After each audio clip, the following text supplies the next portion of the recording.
Welcome everyone. As you're entering the webinar, please let us know where you're zooming in from, what your title is, what you're hoping to learn from this webinar, maybe some of the issues that you're having, what attracted you to attending the webinar. We'd love to hear from you. Awesome. And we're talking about AI today, and we can see the AI generated image on the right there with some classic AI pitfalls. The text.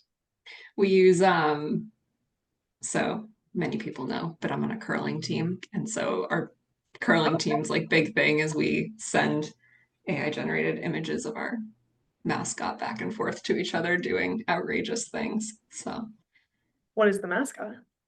the Grim Reaper, we're the Grim Sweepers. So yeah. That is so cool. That's hilarious. So Grim will be like sipping a Mai Tai on a beach or like playing golf or something like that. It's good. Welcome, Stacy. Welcome, Ambryn. It looks like we've got two marketing directors, Durham and Denver. We've got Steve, who's Hey, in Steve. Good to Boston. see ya. He's currently at an e-commerce event and excited to learn more about our approach with AI and CMOs. We've got Ashley from Cincinnati. She's a marketing director. Gary Smith, Hodges Badge Company. Oh, we've got Vincent from France. A fractional CMO in Houston, marketing director in Arlington, Texas. Welcome to all of you. So if you're here for the CMO nightmare. AI is breaking your marketing metrics, and we're going to show you how to fix it. So as you know, marketing metrics aren't working the way they used to. AI has changed how buyers behave, how funnels function, and how attribution gets calculated. This webinar breaks down which metrics are misleading your team and what to track instead to connect your work to your revenue. If we can move on to the next slide, I'll introduce our speakers. We've got Megan Houston. She's the VP of Digital Marketing Strategy here at Agital. Megan, as many of you may know if you've attended webinars in the past, is a powerhouse in digital marketing. She has over 6 years of expertise driving transformative growth for top brands, including Olaplex, Zappos, EY, Jelly Belly, and many more. And then we've got Rebecca Antonellis. She's the VP of SEO and owned media here at Agital. She's been here with us for 11 years. She and her team drive program and service innovation for SEO, content, conversion testing, email, SMS marketing, and more. And we can move right into what you'll learn during this webinar. Awesome. I'll let you take it. Yeah. During our last webinar, we talked a lot about how to understand SEO and marketing in this new era of AI. And we got quite a few folks asking, okay, like this is all great. I understand how to influence it, but how on earth do you measure this stuff? And that becomes the marketer's challenge, right? Is how do we understand where AI is entering the discovery journey? Because it's now a new tool for brands to welcome new customers to their website and to their knowledge base. We also have to rethink our, what I like to call vintage KPIs to reflect modern customer behavior, right? How do we bring your measurement back up to the year of 2025 where AI is entering all of our campaign types, it's entering our search engine results page, it's even entering how a lot of us write emails nowadays. And then how do you track brand performance across offsite and zero-click surfaces, right? That tends to be really challenging. It used to be very clean, click, convert, measure. And the customer journey is no longer linear. So we're going to chat through that today. And most of our marketing measurement, our historical marketing measurement, like return on ad spend, last click, GA4, is broken. It's not made for how customers identify and discover brands today. And how do we use AI to improve and not confuse our reporting? It's really important for us as marketers to be able to lead with data to make decisions. And so today we'll talk about how to identify the data points that you can use to help you make better marketing decisions. So if we jump to the next slide, I want to understand from this group here, we have a lot of marketing directors on the call, those that are directly responsible for the success and budgets of your marketing program. So how confident are you right now in measuring your marketing performance? As Rebecca can attest, we see clients come to us every day with different varying levels of confidence in measuring marketing performance. Some are totally confident. This is exactly what I want to measure. I have a dashboard and here's exactly what I need to know to make decisions. And others come to us for advice to say, okay, I'm spending in all these different areas, but I don't exactly know what's working and I want help understanding why. So check off in that poll, how confident are you in measuring your marketing performance? And we'll chat through. And hopefully at the end of today's webinar, you feel a lot more confident. All right, awesome.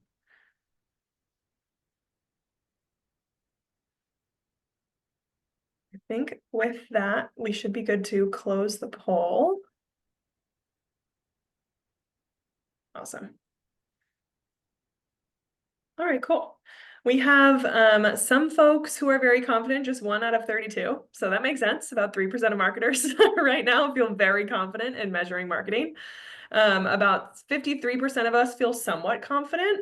Yeah, that makes total sense. And then just about 40 or so percent of us feel like we are not confident and we don't have a clear model. So hopefully no one's in that last 16% at the end of today's webinar. So with that, we can jump into the next slide. And I alluded to this a little bit already. There's so many different acquisition tools that we have as marketers right at our fingertips, right? There's affiliate, influencer, social media ads on TikTok, Pinterest, Meta, you name it. But AI in the search engine results page has changed discovery and customer behavior forever. The customer journey is no longer linear. They may find out about you from an influencer and not visit your website. They may then search, reviews for this brand or how well does this product work and get served an AI overview in the SERP and never click. And then eventually, maybe 30 days later, they decide to buy from you and you didn't get a click from them before they converted. So it's really hard for us as marketers to understand what's actually working. And these stats below really illustrate that, right? So about 27% of Google search result pages are now displaying AI overviews. We see this more so for our more informational lead-based clients than we do for our e-commerce folks. And I see Rebecca voraciously nodding because I stole her line. And we do know that 2.5 billion prompts are sent into ChatGPT every single day. That averages, I think, about 1 per person.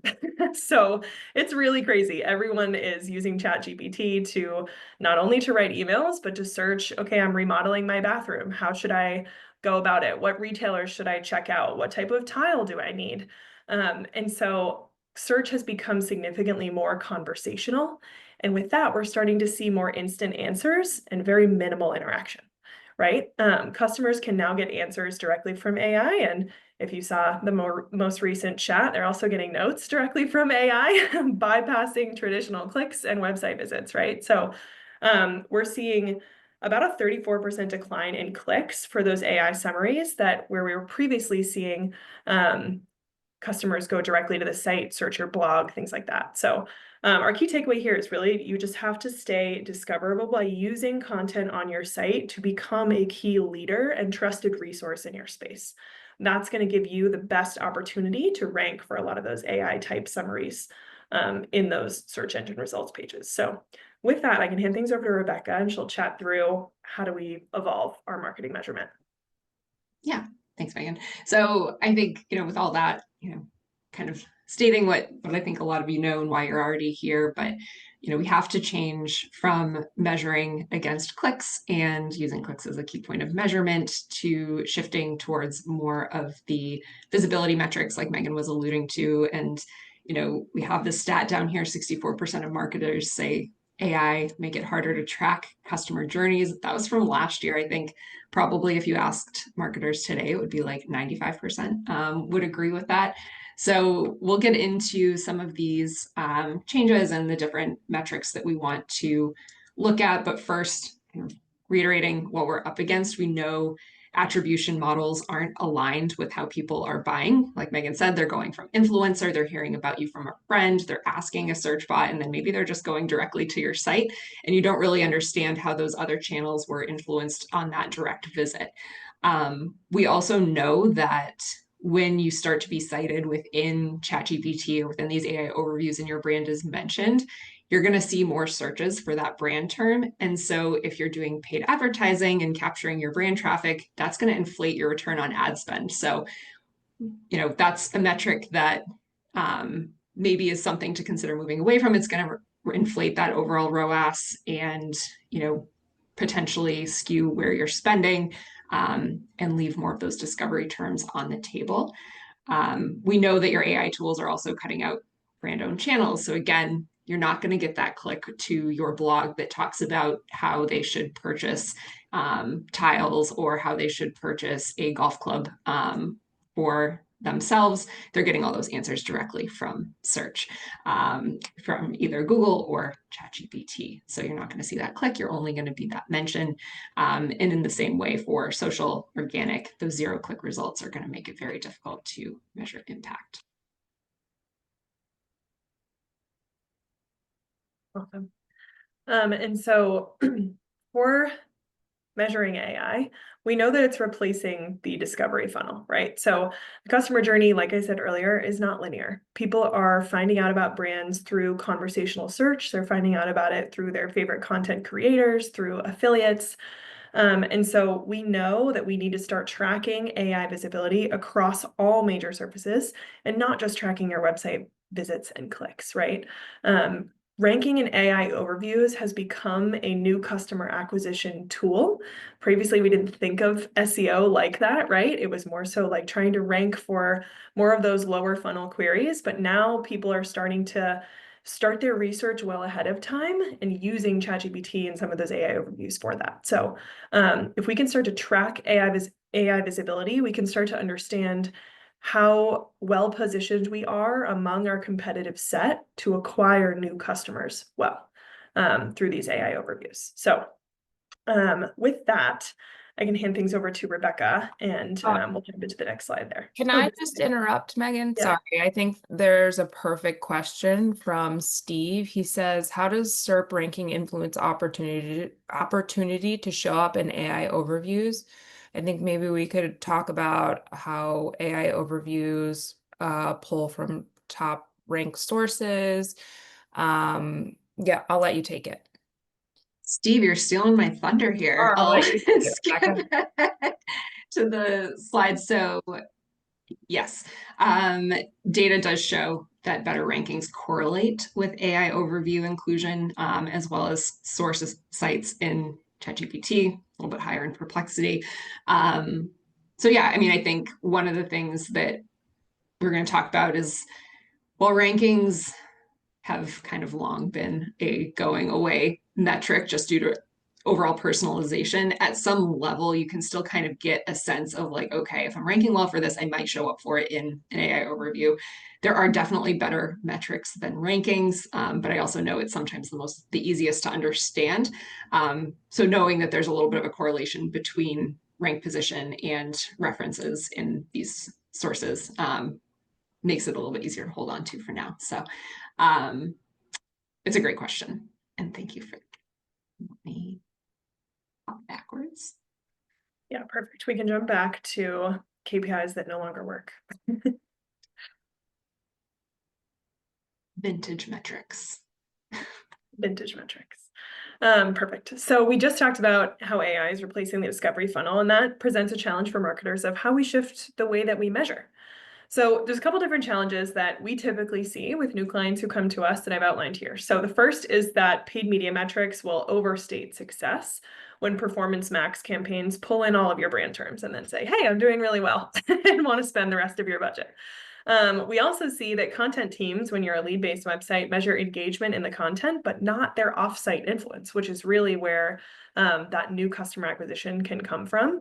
Social campaigns drive awareness like TikTok, Meta, Pinterest, but rarely get last click credit, right? Which is where when you look at first click, they sort of steal all the thunder.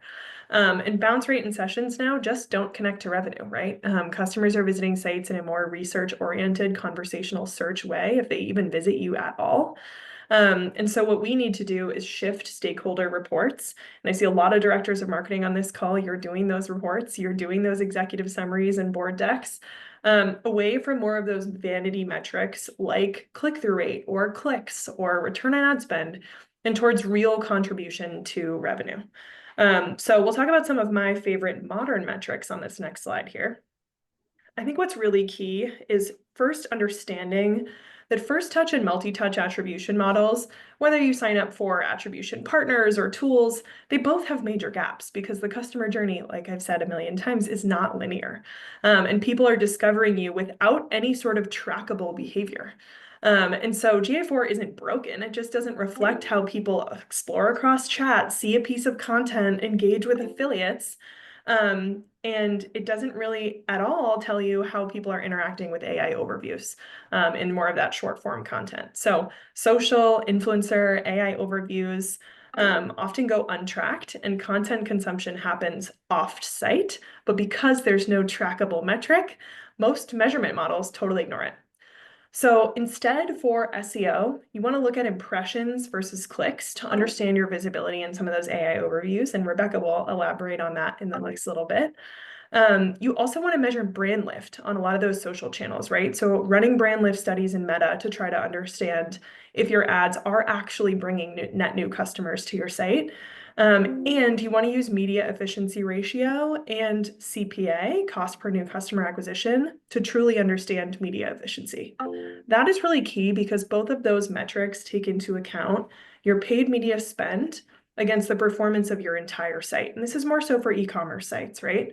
So CPA is the total amount you spend to acquire new customers divided by your net new customers in a month. Then from there, you can start to dig down into what channels are working quite well for you. Same with media efficiency ratio. Paid media spend against your total site-wide revenue, that'll give you a gauge of how hard your paid media budget is working for you, and if your other sources like organic or email are holding up their end of the bargain. If MER starts to increase past what your baseline is, and you start to see, okay, I'm less efficient than I was before, what's going on here? Then you can start to dig. Okay, is my paid media not working as well? Is organic falling short? And so I'm more reliant on my paid media spend than before. These are executive level metrics that truly allow you to understand the impact of your marketing dollars on your total site's performance. I just want to address another question. I think this is a really great question. Chris said, we see that typically the inbounds that are originating from ChatGPT are far outside of our ICP and are not qualified or based on message, even know what we do. So as a content marketer, I'm just gonna slide in here and give a suggestion. My suggestion would be to stick very closely to your unique value prop in your messaging across all channels. So blog content, website content, social, so that that messaging is pulled into ChatGPT, because there must be something out there that's getting pulled in that does not relate to your ICP. But Megan and Rebecca are the experts, so I'll let them take it. Yeah, I have a few ideas and I don't really cover any of them in these slides. So it's a really good question. I mean, one of them that I do cover in the slide, using your log files to understand how often and which pages ChatGPT is referencing for you. So maybe ChatGPT or Perplexity, whatever, has really like honed in on content on your site that's like old or outdated or doesn't speak exactly to what you do. So kind of like what Kim was saying, making sure that the content on the site hones in on that messaging. On some of our previous webinars, we've talked about content audits where we can use that semantic similarity scoring and figure out content that's sort of outside of our umbrella of the topics that we really want to cover. So that could be something worth looking into. Another thing that I'm testing with a client and don't have results for yet, but I read an article about using semantic triples in your content to really speak to who you are, what you do, who you serve. And the idea is that, and I'm gonna just try and speak to this, but I've read the article like 100 times, so I'm like trying to understand it. But it's basically like this is how machines understand like what you offer, and it's just the way it's set up is like company offers product or company serves person. And it's just like very straightforward, very clean. And so the test that I'm running is going to be inserting those into all of our pages that surface under a specific product line. And then the hope is that when we enter in queries through ChatGPT or AI overviews around that product line, our brand is surfaced as a reliable source for that product type. So that could be something that you experiment with as well. There's an article on LinkedIn. So yeah, just Google semantic triples for ChatGPT or AI overviews or something like that, and it should come up, and it might be worth testing out that as well to really, again, goes back to just, like Kim said, centering it on your brand voice. I'm just going to interrupt one more time. So Carla says that this is very B2C focused. What are some approaches for B2B? I think they're similar, correct, Megan and Rebecca? Yes, definitely. I think what's really key is, like Rebecca said, helping the AI overviews understand who you are, what you serve, what you do, and who you serve. Those are really key because I think especially with B2B, it can be hard for someone to truly understand exactly what problem you are solving. I see a lot of B2B clients that come to us originally with very jargon type content that can be hard for net new customers to understand. So if you are looking for leads and you're B2B focused, make it very clear on your lead page, of course, who should be signing up, what they're getting. We see a lot of white papers work quite well for this because only someone who's going to download a white paper is interested in that content, and that's how you would get their information. Similarly, I think it's key to format content on your site in the ways that customers are searching, right? So if they're searching for a solution to a problem, actually writing out that question and then answering it on your site in an FAQ format or in a blog format, that will help the AI overviews understand that you have the answers to the questions that people are searching for, and you'll serve to those focused people that are searching for the solutions that you sell. So I hope that helps. Thank you both so much. Smriti, I see your question. I think it's going to be answered in some upcoming content, so I'll let the speakers take over. Great. Keep this train rolling. But keep asking the questions. We love answering them. Yeah. Cool. So, all right, we talked about like what doesn't work, what we want to move away from. What else can we start to add in? And I know, so we're talking here like CMO metrics that matter. So as a CMO, you probably don't want to go super nitty gritty on these leading indicators, but these are ones you can also pass on to your team and maybe have them report up to you on. So what we're thinking about is, adjusting our metrics to sort of be a mix of these leading indicators for things that we know influence your visibility within AI overviews, within ChatGPT, the LLM and AI visibility itself, although the tracking is imperfect, getting some sense of benchmark for certain terms and setting up tracking there is going to be important. I've mentioned a couple times your visibility in these results is going to influence your brand performance. So thinking about measuring that, and then that holistic impact, like Megan was saying, MER, cost per acquisition, those types of metrics, even just like straight up bottom line, hey, we're testing this tactic, let's set a time frame, time bound measurement, and see how it influences that bottom line. Can also be a great way to do it. So shout out to Steve.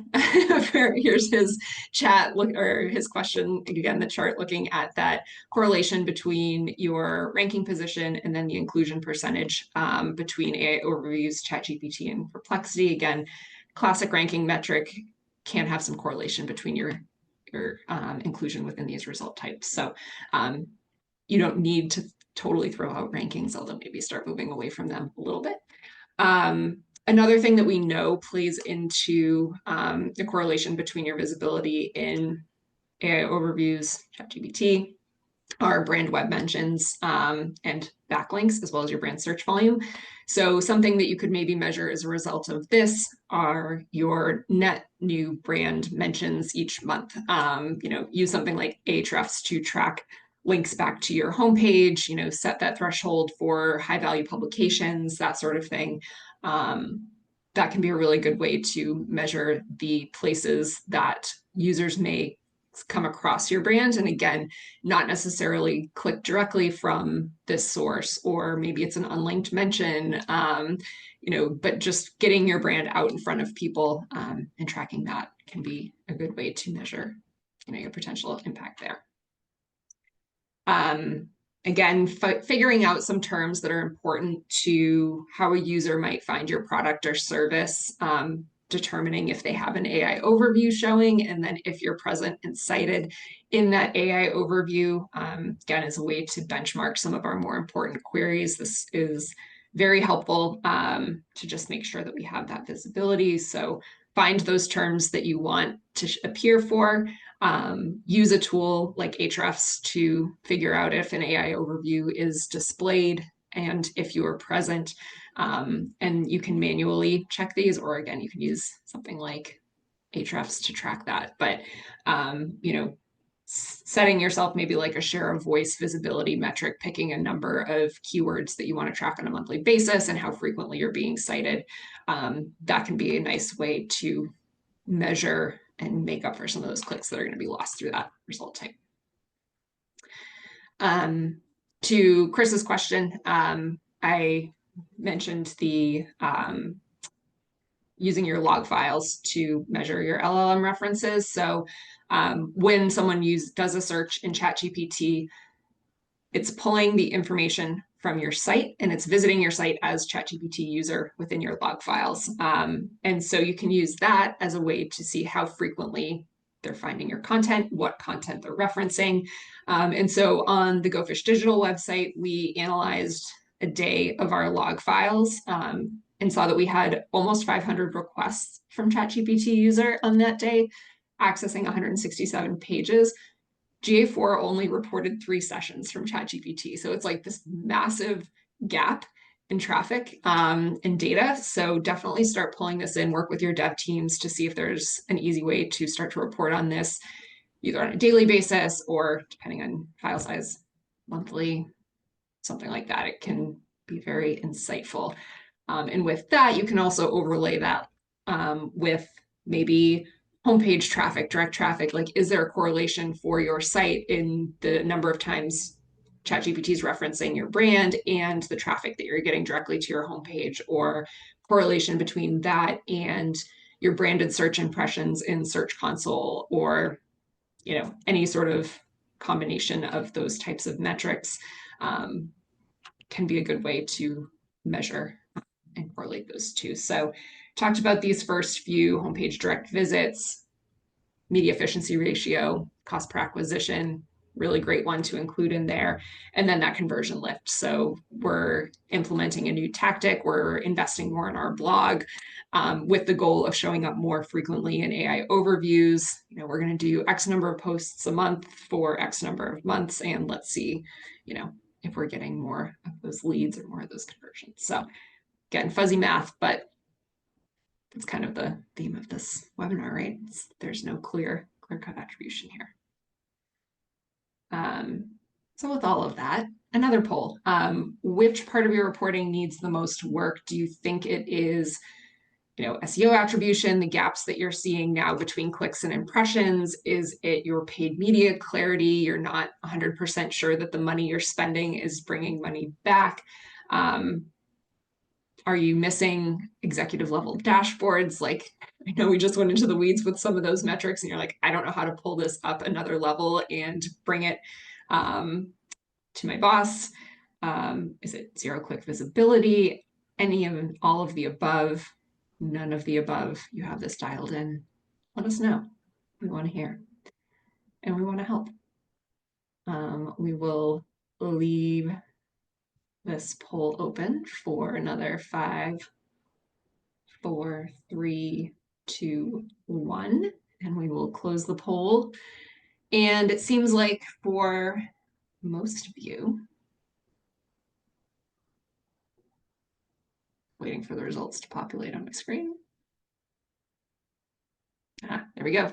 All of the above, 45%, need help with it all, with the second most being that AI zero-click visibility. So amazing. We love that. Let us help you. We got some good stuff for that. So Megan will talk a little bit about these dashboards. Yeah.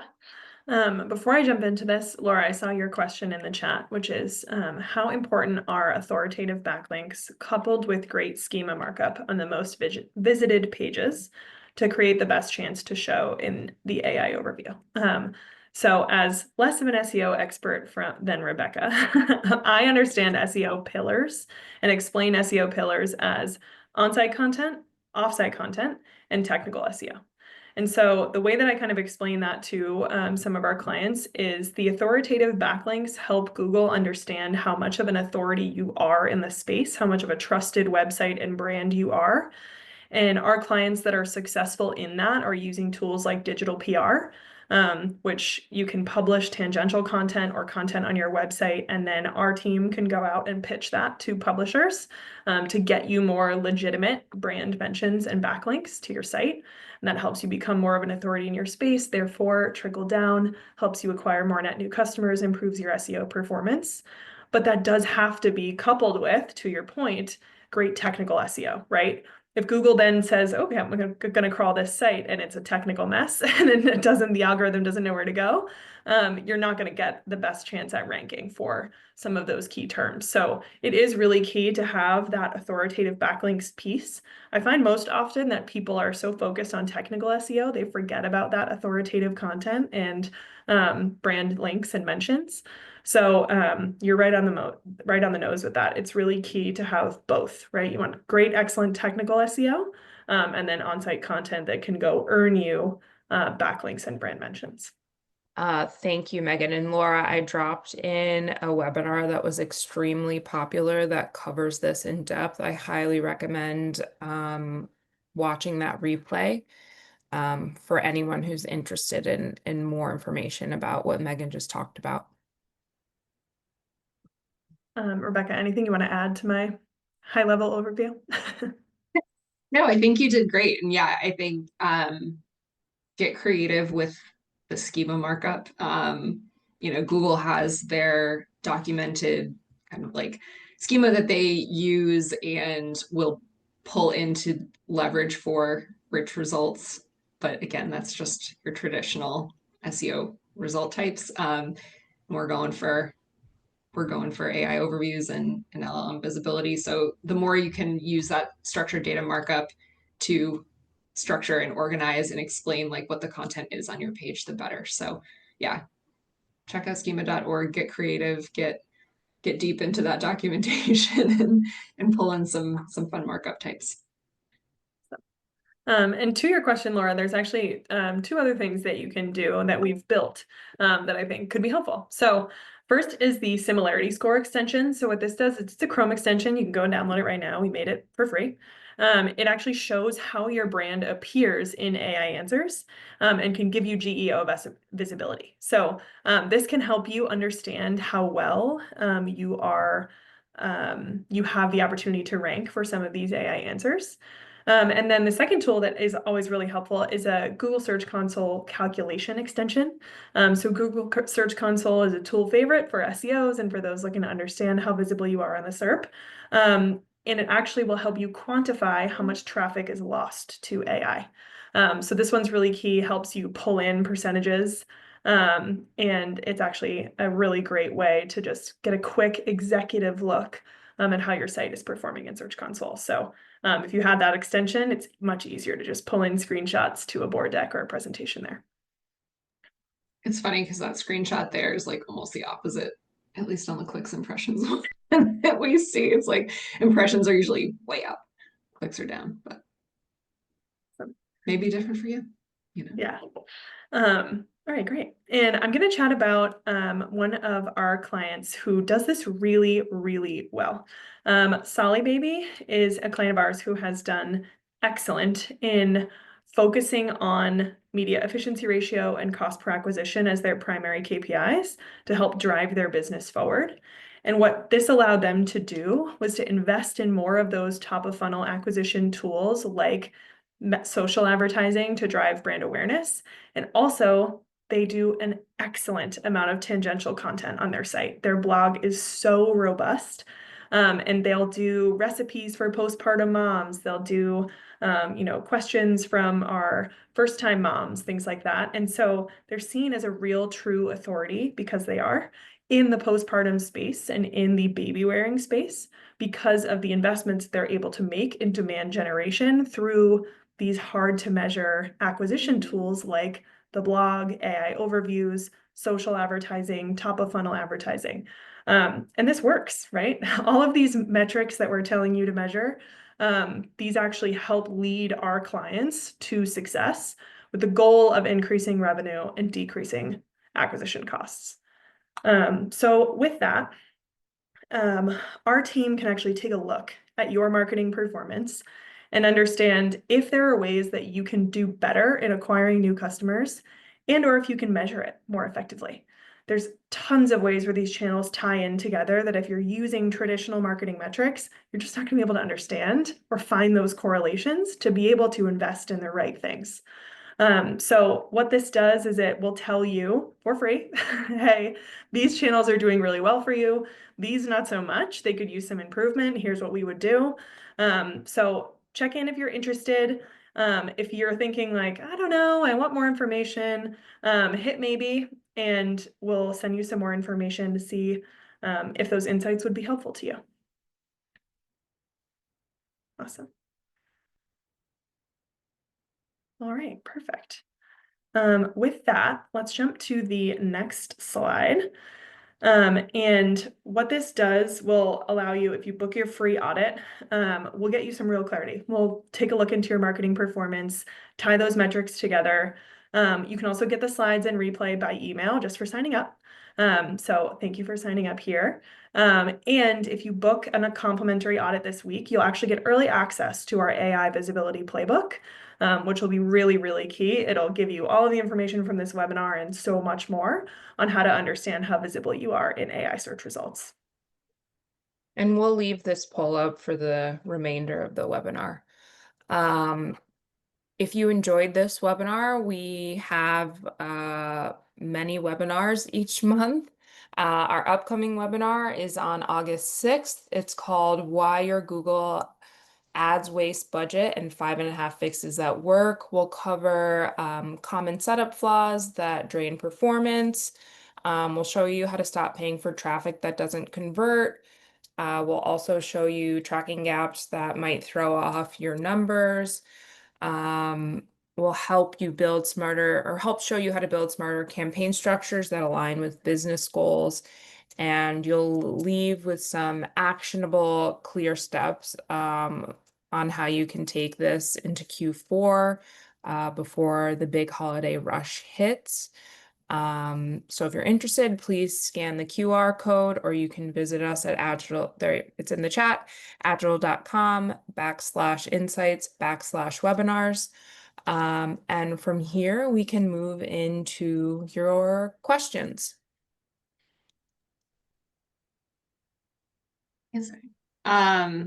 So Ashley's asking, where do images play in the AI content recommendations? I'll answer how I think what I think the question is, but please let me know if this is what you're asking. So I think, is the question more like where in like the content review are we looking at images, or how are images playing into your relevancy for certain terms? If it's the latter, it's still very much like content focused. I would say like images, when a user comes to your landing page, that's going to help with the engagement. And so from like a Google standpoint, they're obviously looking at dwell time, time on site, engagement, actions taken, at least for Chrome profiles on your page. So like if you have engaging images and a user spending more time on the site, like that's going to help with your ranking, which will help with your AI overview visibility.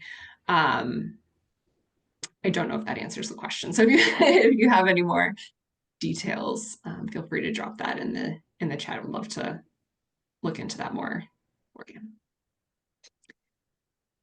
Chris asked, we find that PPC doesn't work for us. We do deploy SEO, however. We also have restrictions on content. How would AI best play into our search strategy for conversions? Think about that. Good question. I can sort of kick it off. If you find that paid search doesn't work for you, I think you may need to do a little bit more digging on what keywords are the most relevant before you start to invest in AI content or content for AI engines on your website. It's really key to have relevant questions that customers are searching for or that potential customers are asking or potential problems that they might be having. And if you have some restrictions in what you can and can't say, I try to use for my customers that are in sort of like sensitive industries, use reviews, testimonials, and facts to help illustrate your point rather than our company does this if it's kind of what you can't say. So I will say, I think understanding your keywords and the questions that your customers are asking to help craft your content, is going to be really key. Mhm. Yeah, I like that answer. And AI can play into it because it can help you develop your customer persona and help you come up with the content that maybe you're missing on your site to target those customers better. Um, and I guess the question is too, like, how are you measuring your PPC success? Are we looking at ROAS? Because then maybe we want to look at MER. Um, but I know that there's sites out there that PPC just doesn't work for it. So look at other channels as well, maybe. Great. We have another question. Do these strategies to improve AOI, I think we meant AIO, work on Squarespace? We're an early stage startup where the original person built the site on this platform. We'll move off of it when we get funding. Yeah, they'll work on any platform. What I know of Squarespace sites though is that like we're pretty limited in terms of like content that you can implement, structured data that you can implement. So um for sure, like, thinking about the similarity scoring extension, right? Like you can score where you can add content on your site, you can score it using that extension. And we know that higher semantic similarity means that you're more likely to appear in AI overviews or ChatGPT results, things like that for your target terms. So, you're going to have to work with what you got and but the similarity extension will work. If you're able to create more blog type pages and that supporting content to develop your topical authority within that platform, definitely do that, and then just make sure it's all carried over when you eventually migrate to a new platform. We've got another question. How do you all see AI mode and AI overviews overlapping or being separate from one another?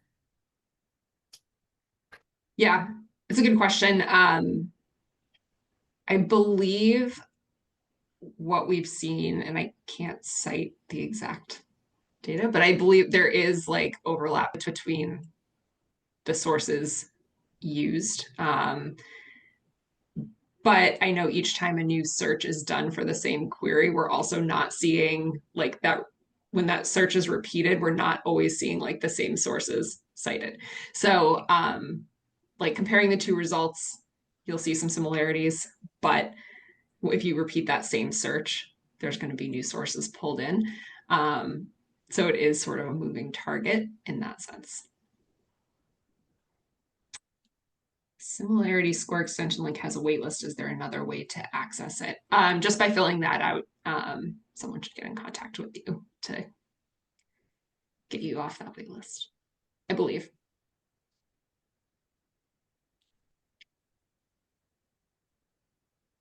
I've got another question. Is there any way to measure how much traffic AI is taking from us? Yeah. So one way, I mean, there's a couple ways you could do it. You could at your, I mean, at this point, we're like a year into AI overviews getting pulled into SERPs, but it's grown a lot in the last year. So even still, you could look year over year, say for your keywords, and like use one of your traditional ranking tools and say, okay, I ranked number one for this term and still rank number one for it. And then pull in your Search Console data and look at that click-through rate change.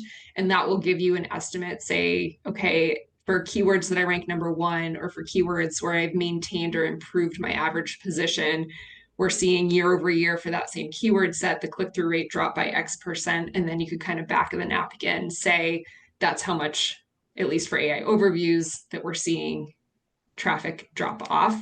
And then you could use that same log file approach where you can get more of that like actual numbers, and you get a real sense for maybe how frequently you're being cited versus what you're seeing in your GA4. That won't help you if you're not being cited, in which case, there's not really a way to tell what that gap is. But there's a couple ways that you could kind of get to some of those ballpark numbers. Okay, another one. We're using GA4, but still can't clearly tie content to pipeline. What's missing? What are we missing?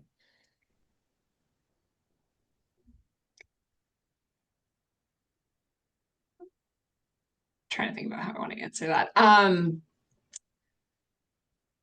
would guess, I don't know, I mean, maybe look at your event tracking that's set up within there. Like, are we missing different micro conversions within that process? Like, is what we're tracking content to leads, or are there other actions that we can take as that middle step where it's a time on site or a second page view or scroll depth or something like that? Or is it like a less intrusive action like a download that's not gated or something like that? And maybe think about like that funnel. Could set up some screen recordings to see like, when a conversion's taken, what steps are users taking beforehand on the site, or even just set up those different events. But yeah, maybe look at your event tracking first and figure out what would eventually lead to that conversion first. Maybe take a look at your forms on the website and see if you really need all the information that you're asking for. That could be a pain point for customers looking to convert. Rebecca, do we offer any sort of custom modeling that would help sort of break that open for them? I don't know about custom modeling, but we can definitely look at we can do like a GA4 audit, look at the events that are being tracked, kind of look at the site itself and make some suggestions for improving that clarity for them, set up a couple funnel analyses and stuff like that in GA4 Explorers to get some more information there. Okay, great. Julia asks, how does competitive rank measurement play into measuring success? So I take that question to mean like, how does, I'm trying to think of what that means. So like, is the question, how can I use my competitors' data, like ranking information, to measure my success? Or Megan, do you have an idea of? Yeah, I think what you're asking is how to understand your keyword ranking for your top search terms and your competitors' terms play into measuring success. So some things that we'll do for clients include a competitor keyword audit. So what we can understand is where competitors are ranking in comparison to where we're ranking, or where our clients are ranking. And then from there, we can start to understand, are there keywords that our competitors are ranking for that we've identified as key competitors where we're not ranking? And is there an opportunity for us to optimize for those key search terms on our site, whether that's in existing content or on new content? And that'll help us understand what direction we can take in optimizing on-site content. Additionally, we can start to understand why our competitors might be ranking for those terms if we're not, and we think we've done a great job of optimizing our content, right? So maybe it's that they have a lot more brand mentions, maybe it's that they've done a lot more digital PR than we have. So that'll help us understand what opportunities our clients might have to improve performance. So yes, I would say what your competitors are doing can be a great indicator for you to understand what gaps you might have in your marketing strategy. And then the follow-up being if the rankings are based more on search results and LLM, I think the same approach would hold, where if they're being cited more frequently, that's where we look at content structure, semantic similarity, topical authority, that sort of thing, and kind of apply that comparison between our content and their content. So same approach from like that traditional SEO keyword gap to being cited within those LLMs. It looks like we have another question from Chris. Are there any industries for your customers or targets that you find are difficult for AI to rank or target in terms of success? That's a tricky one. I will say there are certain industries that are more competitive than others. Like we have clients who go up against Home Depot. Their site is very robust. It's a hard one to compete against. Whereas I will say, I think it's not necessarily a success metric, but we do see for more of our informational B2B type of clients, AI overviews will appear significantly more often for search engine results than our e-commerce clients. Google has become quite good at identifying if the customer is in the market to buy a product versus if they're looking for more information or a part of a larger or longer sales cycle, I should say. So that's not necessarily a success metric or not, but it does just tell us how to best optimize content for those different use cases, right? So for our e-commerce sites, focusing more on product pages, making sure we're optimizing for conversion. And then for our B2B clients, making sure that we're producing authoritative content and getting backlinks and brand mentions. That'll help those clients rank better for those AI overviews. Yeah, and I would say just like in general, kind of some of the challenging ones, anything like medical related is always going to be tough. You really have to show authoritativeness, expertise in any medical space. You're going to be up against like the WebMDs and things like that. So medical, whether that's like human or animal, like people who sell pet insurance might be a little bit harder pressed to rank for certain things as well. And then the other thing is like when there's local results in the mix too. So like if what you sell or your service has more local competition, unless you have visibility or like a footprint in that area, general showing up there is going to be very difficult, and you're going to be up against like map packs and things like that. So those are just kind of general. We've got another question. For B2B, what's a good cadence for blog posts? We're currently on a monthly post cadence, but has been more thought leadership focused. Is it fair to say that we should write blog post titles such as what you would type into ChatGPT, such as how do I lower the carbon footprint in my 401k? How do I invest in greener companies? And a second part of the question, are there any specific B2B companies doing a great job here? Yeah. Carly, I actually messaged you back in your Q&A, but I think Hotjar and VWO do a great job of producing content like this. They show up in a lot of AI overviews for businesses searching for how to optimize conversion rates on their website, whether it's B2B or e-commerce. I will say, I think for blog posts, we haven't really seen clients hit a ceiling unless they're publishing a ton per day on how well it does. So I would say, yes, you want to make sure that you're putting in content that has a high search volume for the best opportunity to rank. So if you're publishing content that's more thought leadership focused, but it's so thought leadership focused that there isn't a lot of search volume for that content yet, it may not do much for you in bringing net new customers to the site. But it's a great way when customers do land on the site for them to see that you are thought leaders and experts in the space. So I would encourage you to do a mix, right? Understand what customers are searching for and how to best answer those questions in your blog posts. And then in addition, to invest in some of that thought leadership content. But Rebecca, I'm interested to hear your perspective as well. Yeah, I mean, I think the question around like titling the blog posts, yeah, I mean, you like a lot of what we're looking at for our clients is like making sure the content's structured with how users are asking questions. So whether that's the title or whether it's the headings within the content, I think that's a perfectly fine way to structure it. Cadence wise, I'm always like, as long as you have something to say, but I think you also can't ignore refreshing existing content on your site. So like I think that's something I see too, where people are so concerned about getting net new content out that they let these posts, which like have potentially really high value, just like sit and get stale.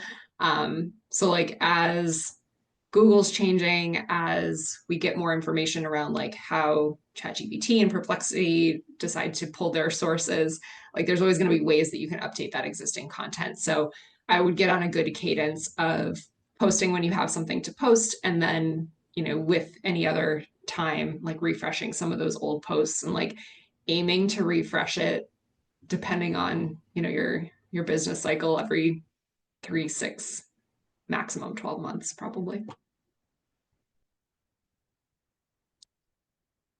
Wonderful. Well, I think you all have answered a ton of questions. I really appreciate it. This has been an incredible webinar. I think there was a ton of great information from both of you, so thank you. Again, attendees, if you enjoyed this webinar, please check out other webinars that we have on our website. Agreed, Steve. I also love the content. And you will all be getting, thank you, Frank. You will all be getting a recorded version of this webinar along with the slides tomorrow morning. If you have any questions, you can reach out to us. But thanks again so much, Rebecca and Megan, and we'll see you all next time. Yeah. Thanks, Thanks, everyone. everyone. Thanks.